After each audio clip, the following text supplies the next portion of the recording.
রাহমাতুল্লাহি ওয়া বারাকাতুহু। আমরা ঢাকা থেকে বরিশালের উদ্দেশ্যে কুয়াকাটা উদ্দেশ্যে আসলাম ইনশাল্লাহ। লঞ্চে করে।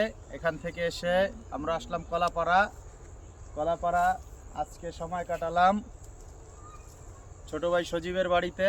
এখানে মাশাআল্লাহ আলহামদুলিল্লাহ অনেক সুন্দর পরিবেশ।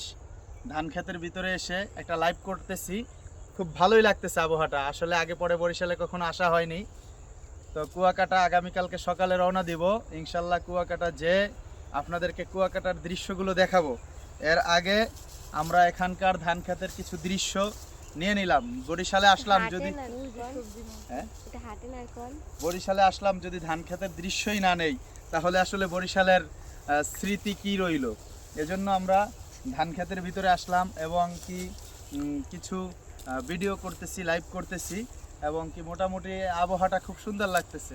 এত সুন্দর পরিবেশ অনেক দিন পাওয়া হয়নি এবং ব্যস্ততার ভিতরে আবদ্ধ জীবনের ভিতরে খোলা বলা পরিবেশে খুব সুন্দর একটা অস্থিতিশীল পরিবেশের ভিতর থেকেও খুব সুন্দর একটা ফিল করতেছি। আলহামদুলিল্লাহ, শুকরিয়া।